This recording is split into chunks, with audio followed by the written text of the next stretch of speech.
جبس مصر والفرح اللي مش فرح. وفعلا اقل حاجة بتتقال عليه هي فضيحة مش فرح. رأي المتابعين اللي انقسم لجزئين، رد فعل جبس لما شاف العروسة، كل دي تفاصيل هنشوفها مع بعض في فيديو النهاردة.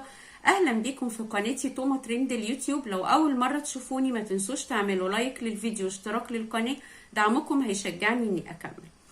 دخلنا في اسبوع 10 ايام سامعين من لسان جبس هعمل فرح، الفرح هيكون مش عارفة شكله ايه.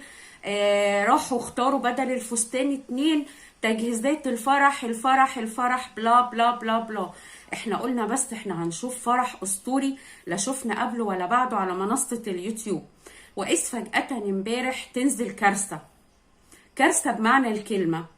فرح عبارة عن عريس وعروسة والناس المسؤولة عن الستيشن او عن الفيرست لوك بتاع الفرح. لا معزيم ولا مأذون ولا خال ولا عم ولا اي حد كان موجود في الفرح. وده اللي خلانا نتأكد اكتر بنسبة اكتر ان انت مجرد ترند يا جبس. لا في جوازة تانية ولا في خيانة ولا في اي حاجة، وكل البروباجندا اللي حاصلة الايام اللي فاتت هي حاجات متفق عليها. ده اولا.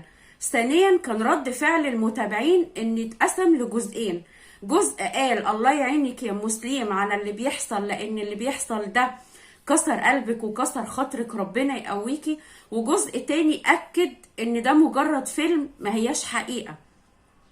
وده اللي حصل فعلا، او اللي حصل امبارح فعلا يأكد بنسبة كبيرة جدا. يعني انت بتشوش المتابعين. اللي حصل امبارح يأكد بنسبة كبيرة ان كل ده فيلم. لان لو انت فعلا بتتجوز على الاقل خالص، حتى لو اهلك مش راضيين عن الجواز ده، ولو هي ست مقطوعة من شجرة ملهاش لا اب ولا ام ولا عم ولا خال، على الاقل في صحاب في اصدقاء. لكن الفرح يقتصر عليكوا انتوا الاتنين والناس اللي مسؤولين عن السيشن واللي بيصوروكوا، دي تتسمى ايه؟ تحت عنوان ايه وتحت بند ايه؟ تالت حاجة حصلت في الفرح وكانت حاجة يعني بصراحة مش عارفة اسميها ايه بصراحة، انا هسيب لكم انتوا المسمى للي بيحصل. ايه رد الفعل الاوفر ده لما شفت العروسة؟ رميت بوكيه الورد ورميت النضارة وقعدت تتنطط وقعدت تحضن. يعني لو الست دي مش مراتك، انت ايه المعاصي اللي انت شغال فيها دي؟ يعني ودليل على انها مش مراتك ان واحد من اللي واقفين بقى واقف يقول ايه ده ايه ده ايه ده. يا ما هو يا اما بيقول الكلمه دي على ان دي مش مراتك وما ينفعش تحضنها، يا اما على رد الفعل الاوفر اللي عامل زي ما يكون عيل صغير مامته جابت له لعبه وعمال يتنطط في الارض من فرحته باللعبه. ثالثا او رابعا اللوك اللي انت عامله في شعرك ده، يعني انت راجل جاي من قريه، جاي من الفلاحين. بلاش يا سيدي الفلاحين طبعا على راسنا من فوق، ومش قصدي اي حاجة. انا اللي قصدي بيه الشق الايجابي ان الناس دي ما تقبلش على نفسها ان تعمل شعرها اخضر واحمر واصفر ولبني زي ما حضرتك كنت عامل، وعامل ضفاير وعامل زعرورة من ورا وليلة كبيرة كده لمبي. يعني ازاي؟ انت راجل مصري، بلاش يا سيدي راجل فلاح، عندك كرامة وعندك كده نخوة وعندك دم حامي. ولا الفلوس بتغير الناس وبتخليها تغير جلدها معاها؟ بصراحة اللي انت عملته امبارح كان مهزلة يا جبس.